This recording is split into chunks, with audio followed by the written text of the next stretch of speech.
अस्सलाम वालेकुम दोस्तों, कैसे हो? उम्मीद है कि सब खैरियत से होंगे। अल्लाह आप लोगों को ऐसे ही खुश रखे। सरकार दो आलम सल्लल्लाहु अलैहि वसल्लम की पूरी जिंदगी पर बनने वाली वीडियो सीरीज जिसका नाम मोहम्मद सबके लिए है सल्लल्लाहु अलैहि वसल्लम, ये उसका 43वां हिस्सा यानी पार्ट 43 है। थोड़ा हम रिकैप कर लेते हैं कि हमने 42वें हिस्से में क्या सुना, लेकिन उससे पहले आपको एक जरूरी बात बता देना चाहता हूं कि कल जुमा यानी फ्राइडे को कल अचानक बंबई के सफर का तकाजा सामने आ गया है। गोवंडी में हमारे समीर भाई है जो हमारे बहुत अच्छे दोस्त है, उनके घर जाना है। उसके बाद मोहम्मद अली रोड भी जाना है, वहां कुछ हमारे जाती काम भी है। उसके अलावा दूसरा सबसे बड़ा काम ये भी है कि हमारे एक बुजुर्ग है हाजी इकबाल साहब मेमन, जो मेमन जमात के प्रेसिडेंट भी है, वो उनका जो है एक ला मार्ट नाम की एक स्टोर है, उसकी ओपनिंग है, इफ्तिताह है महाराष्ट्र कॉलेज के सामने नागपाड़ा में। तो कल जुमा के बाद वहां जाकर उसमें शिरकत करनी है। उसके बाद हम वापस पुणे आ जाएंगे। इसलिए मुमकिन है कि कल ये वीडियो ना आए। अगर आज वक्त मिल जाता है शाम में किसी तरह से तो हम रिकॉर्डिंग कर लेंगे, तो कल वीडियो आ जाएगा। लेकिन अगर वक्त नहीं मिला तो फिर जो 44वां हिस्सा है यानी पार्ट 44 है वो इंशाल्लाह शनिचर को आ जाएगा। ठीक है, तो आप ज्यादा इंतजार ना करें। अगर हो गया तो कल भी वीडियो आ जाएगा, नहीं हुआ तो शनिचर को तो पक्का आ जाएगा। ठीक है, हम आगे बढ़ते हैं कि हमने 42वें हिस्से में क्या सुना। हमने सुना कि मुनाफिकों दोगलों के बारे में कि कैसे वो सब कुछ जानते हुए भी आप सल्लल्लाहु अलैहि वसल्लम को झुठलाते थे, परेशान करते थे, तंग करते थे, और किस तरह ऊट पटांग सवाल करके आपको और सहाबा को परेशान किया करते थे। अब्दुल्ला बिन उबई जो रईसुल मुनाफिकीन था यानी मुनाफिकों का सरदार था, वो तो कोई भी मौका हाथ से जाने नहीं देता था। चलिए आगे बढ़ते हैं। अब्दुल्ला बिन उबई के मुनाफिकत के और दोगलेपन के 50 वाकयात सीरत की किताबों में मिलते हैं। एक मर्तबा हुआ ये कि एक जंग से वापस होते हुए दो सहाबियों में किसी बात पर तकरार हो गई। उनमें से एक सहाबी मुहाजिर थे और एक अंसारी। थोड़ी बहस मुबाहिसे में बात बढ़ गई तो एक मुहाजिर सहाबी ने अंसारी सहाबी को एक थप्पड़ मार दिया। इत्तेफाक से मुनाफिकों का सरदार अब्दुल्ला बिन उबई भी वहां पर मौजूद था। उसने अपनी आंखों से ये वाकया देखा। वो तो ऐसे मौकों की तलाश में रहता था। उसने फौरन सारे मुहाजिर सहाबा को बुरा भला कहना शुरू कर दिया, गालियां देना शुरू कर दी। कहने लगा, क्या हम इसी वास्ते मोहम्मद पर ईमान लाए हैं कि इन मुहाजिरों के, इन बाहर से आने वालों के थप्पड़ खाएं? फिर तमाम अंसारियों से कहने लगा कि अब आइंदा इन मुहाजिरों की, इन बाहर से आने वालों की मदद करना बिल्कुल बंद कर दो। इस तरह ये खुद तंग आकर मदीना से भाग जाएंगे। अब मैं मदीना पहुंचकर इन जलील आदमियों को शहर से निकलवा दूंगा। अब्दुल्ला बिन उबई की ये बकवास, ये बकबक हजरत जैद बिन अरकम अंसारी ने भी सुनी। हालांकि वो खुद भी कबीले खजरज के थे, जिस कबीले से अब्दुल्ला बिन उबई था, मगर उन्हें मुहाजिरों की ये तौहीन सख्त बुरी लगी। उन्होंने फौरन ये वाकया अपने चचा को सुना दिया। चचा ने ये बात हुजूर पाक सल्लल्लाहु अलैहि वसल्लम को बता दी। आपने हजरत जैद और अब्दुल्ला बिन उबई को बुलाकर वाकया पूछा, मगर रसूल पाक सल्लल्लाहु अलैहि वसल्लम के सामने अब्दुल्ला बिन उबई साफ मुकर गया, पलट गया, क्योंकि वो मुनाफिक था, दोगला था, और दोगले लोग पलटू होते हैं। ये सीधी सादी जबान में मैंने आपको समझा दिया कि फौरन पलट जाते हैं। कहने लगा कि जैद तो मुझ पर इल्जाम लगा रहे हैं, मैंने ऐसी कोई बात नहीं कही। अब्दुल्ला इब्ने उबई के अचानक इस तरह पलट जाने की वजह से अंसारी सहाबा हजरत जैद पर ही नाराज हो गए कि तुमने ऐसी गलत बात रसूल पाक सल्लल्लाहु अलैहि वसल्लम की खिदमत में कही। اور حضرت زید تو عبداللہ بن ابی کے اس پلٹ جانے کی وجہ سے اور اس چالاکی پر حیران ہو گئے۔ ان کو یقین نہیں ہو رہا تھا کہ ایک آدمی کس طرح پلٹ سکتا ہے، لیکن وہ خاموش ہو کر ایک طرف جا کر بیٹھ گئے۔ مگر اس کے بعد اللہ تبارک و تعالیٰ نے اپنے رسول پاک صلی اللہ علیہ وسلم پر وحی نازل فرمائی، جس میں آپ کو بتایا کہ عبداللہ ابن ابی جھوٹا ہے اور حضرت زید سچے ہیں۔ تب رسول پاک صلی اللہ علیہ وسلم نے حضرت زید کو بلایا اور کہا کہ اللہ تبارک و تعالیٰ نے تمہاری بات کی تصدیق کی ہے۔ یہ بات جب حضرت عمر فاروق رضی اللہ تعالیٰ کو معلوم پڑی تو انہیں عبداللہ ابن ابی پر سخت غصہ آیا۔ وہ غصے میں رسول پاک صلی اللہ علیہ وسلم کی خدمت میں حاضر ہوئے اور عرض کیا کہ یا رسول اللہ صلی اللہ علیہ وسلم، اگر آپ اجازت دے تو عبداللہ ابن ابی کی ابھی گردن مار دوں۔ مگر حضور پاک صلی اللہ علیہ وسلم نے اس بات کی اجازت نہیں دی، بلکہ حضرت عمر رضی اللہ تعالیٰ کو اس سے منع فرمایا۔ اس طرح رسول پاک صلی اللہ علیہ وسلم منافقوں کے ساتھ بھی، دوغلوں کے ساتھ بھی شفقت محبت کا برتاؤ فرماتے رہے۔ ان کی مکاریوں کے جاننے کے باوجود بھی ان کو سزا دینا آپ پسند نہیں فرمایا کرتے تھے، بلکہ ان کے ساتھ بھی نرمی محبت سے پیش آتے تھے، ان کو سمجھاتے تھے، نصیحتیں فرماتے تھے، اللہ کے عذاب سے ڈراتے تھے، صرف اس لیے کہ وہ بھلے ظاہر میں مسلمان بنے ہوئے تھے، صرف نمازیں پڑھتے تھے، مسجد نبوی میں آ کر آپ کی مجلسوں میں شریک ہوتے تھے، ورنہ انہیں سزا دینے کے لیے جس دن آپ صلی اللہ علیہ وسلم اپنے جانثار صحابہ کو ایک حکم فرما دیتے، ایک اشارہ کر دیتے، تو مدینے میں ایک بھی منافق نظر نہیں آتا۔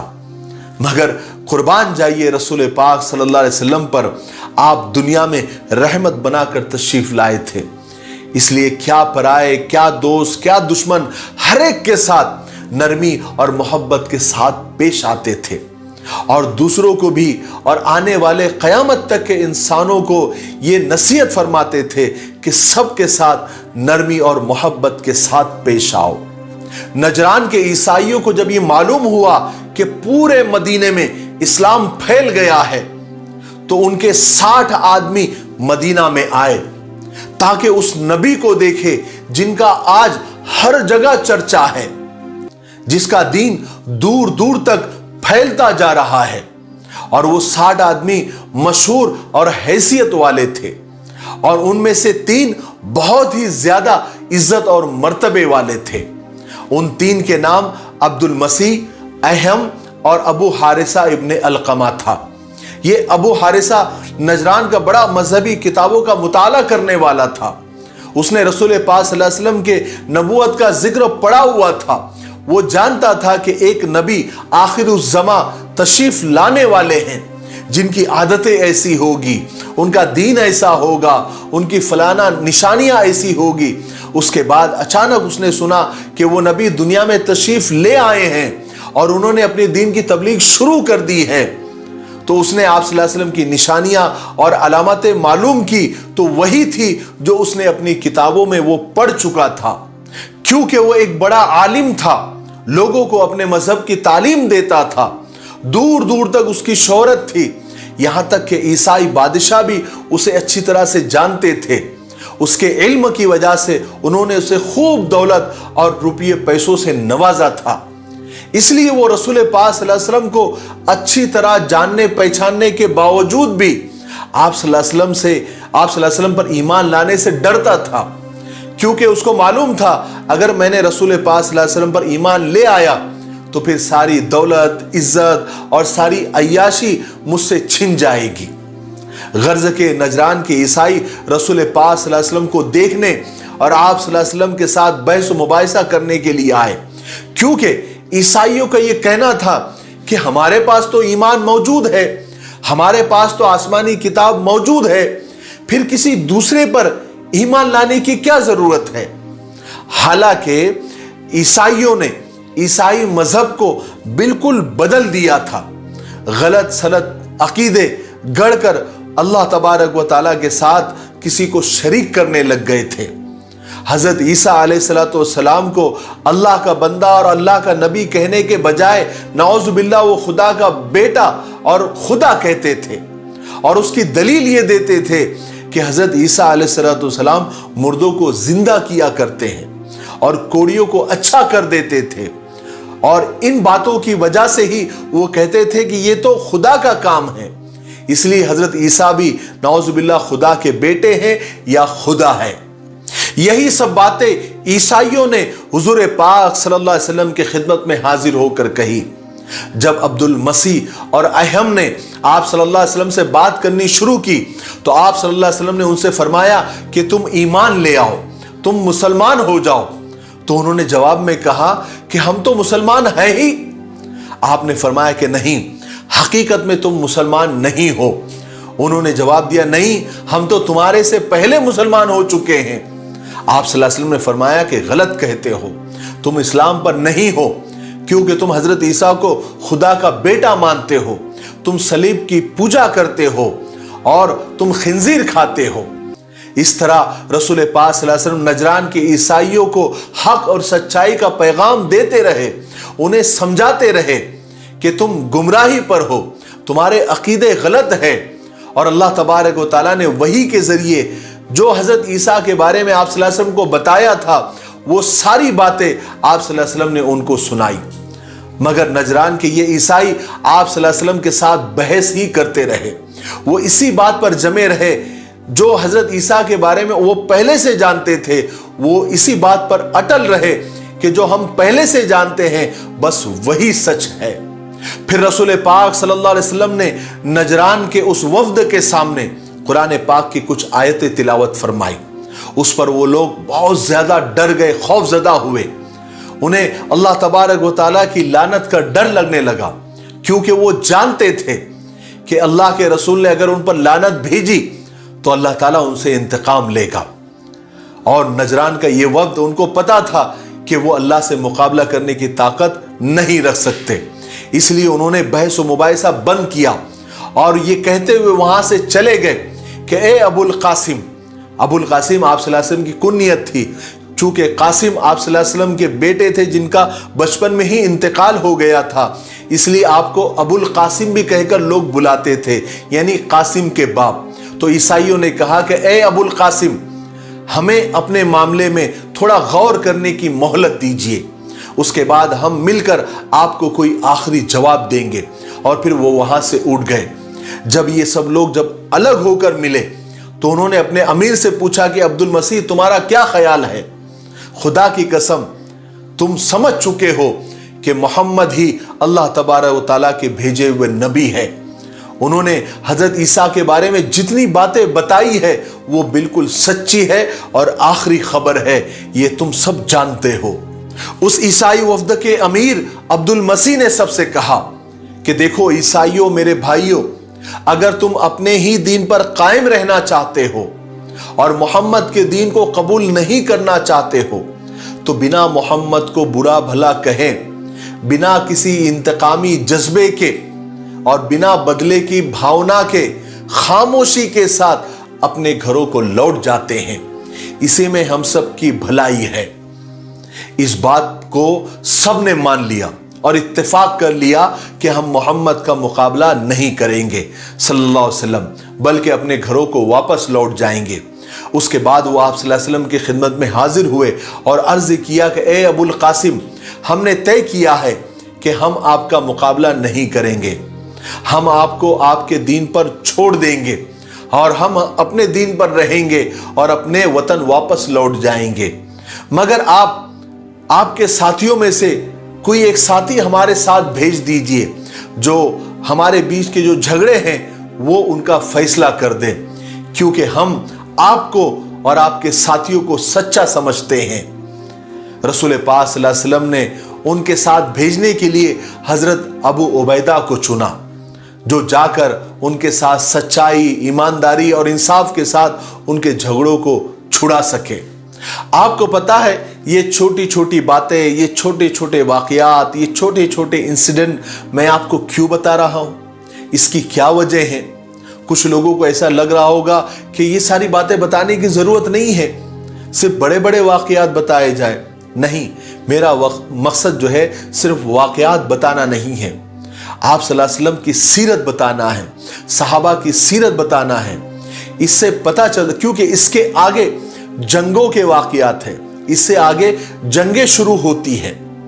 तो आप सबको, बल्कि सारी दुनिया को यह पता होना चाहिए कि जंगें क्यों हुई, क्योंकि जंग तो सबसे आखिरी ऑप्शन है, आखिरी हथियार है। तो जंगें आप सल्लल्लाहु अलैहि वसल्लम पर और सहाबा पर थोपी गई, क्योंकि ये सारे छोटे छोटे वाक़यात बताने का मकसद ये है कि आप सल्लल्लाहु अलैहि वसल्लम ने, सरकारे दो आलम सल्लल्लाहु अलैहि वसल्लम ने पहले लोगों को कितना समझाने की कोशिश की।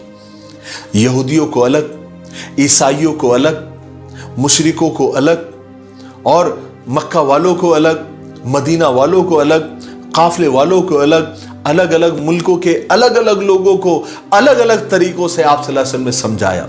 और फिर उन्होंने आप सल्लल्लाहु अलैहि वसल्लम के साथ कैसा बेढंगा बर्ताव किया, कितना जिल्लत आमेज सुलूक किया। आप सबको प्यार से जवाब देते थे, शफकत करते थे, लोगों को माफ कर देते थे, लोग आपको मार मार के लहूलुहान कर देते थे। आपके जिस्म का कोई हिस्सा ऐसा बचता नहीं था जहां से खून नहीं आता था। मक्का और मदीना की कोई ऐसी जगह बची नहीं थी जहां पर आपकी तौहीन नहीं की गई। लेकिन फिर भी आप सल्लल्लाहु अलैहि वसल्लम ने सबको, सबके लिए दुआएं ही की, सबके लिए हिदायत के लिए दुआएं की। लेकिन जब कोई ऑप्शन नहीं बचा, जब कोई रास्ता नहीं बचा, और जब जंग के लिए सामने ही आ गए, तो फिर मुकाबला करना जरूरी था। मेरा मकसद सिर्फ वाक़यात बताना नहीं है, बल्कि आप सल्लल्लाहु अलैहि वसल्लम की सीरत को बताना है, ताकि इस्लाम के दुश्मनों को पता चले कि इस्लाम तलवार से नहीं फैला, बल्कि प्यार, मोहब्बत, शफकत, इंसाफ से फैला है। ये सारी चीजों का मकसद ये है। इसलिए आप ये छोटे छोटे वाक़यात आप सुन लीजिए, इसमें आप एंटरटेनमेंट और मजा मत ढूंढिए, इसको सिर्फ आप मालूमात, इंफॉर्मेशन और सीरत समझकर सुनिए और उसको याद करने की कोशिश कीजिए। इंशाअल्लाह इन सारे छोटे छोटे वाक़यात का आपको रिजल्ट आगे के वाक़यात में समझ में आएगा कि वो छोटे छोटे वाक़यात क्यों बयान किए गए थे। मुझे उम्मीद है कि आपको सारी बातें अच्छे से समझ आ गई होंगी। अब तक के आप सारे वाक़यात, अगर कोई हिस्सा आपका छूट गया हो तो आपको उसको सुन लीजिए, क्योंकि आगे सब जंगों के वाक़यात है, जंग बदर, जंग उहद और जंग खंदक और बहुत सारी जंगें हैं। वो सारे वाक़यात आगे आने वाले हैं। इसलिए पिछले हिस्सों को आप अच्छी तरीके से सुन लें, ताकि आपको जंगें समझ में आए और जंगों का रीजन और जंगों की वजह आपके समझ में आ जाए। ठीक है, तो आज के लिए इतना काफी है, इसलिए अब हम यहीं पर रुकते हैं, क्योंकि वीडियो अब ज्यादा लंबा हो रहा है। आने वाले 44वें हिस्से में यानी पार्ट 44 में हम आगे के वाक़यात सुनेंगे कि इस्लाम की पहली जंग कैसे शुरू हुई, क्या वजह थी, क्या रीजन था और उसका मकसद क्या था, और जंग का हासिल क्या हुआ, और कैसे अल्लाह तबारक व तआला ने किसको फतेह अता फरमाई, वो इंशाअल्लाह आगे के हिस्सों में हम सुनेंगे। तब तक इस सीरीज के वीडियोस को आप ज्यादा से ज्यादा लाइक करें, शेयर करें और इस पर कमेंट करें। थोड़े से मुझे ऐसा लग रहा है कि आप लोग इसके व्यूज कम आने लगे हैं, तो आप ऐसा ना करें। बहुत सारे लोग इसके अंदर एंटरटेनमेंट ढूंढ रहे हैं, मजे ढूंढ रहे हैं। मजा नहीं आ रहा है तो आगे शायद नहीं देख रहे हैं, लेकिन इसमें मजा मत ढूंढिए। ये बहुत कीमती सरमाया है, ये आपको शायद कहीं और मिलेगा, इसलिए आप इसको गौर से देखें। अपने खानदान में, अपने घर में कोई ऐसा वक्त तय कर दे कि 20 मिनट निकाल कर वो इन सारे वीडियोस को देखे, ताकि घर में आपके बच्चों को, आपके घर वालों को, भाई बहनों को ये सारी सीरत अच्छे से समझ में आ सके। मुझे उम्मीद है कि आप ऐसा ज़रूर करेंगे। तब तक मेरे लिए, पूरी उम्मत के लिए और पूरी इंसानियत के लिए खैर और भलाई की दुआ करते रहे। अस्सलामु अलैकुम व रहमतुल्लाहि व बरकातुहू।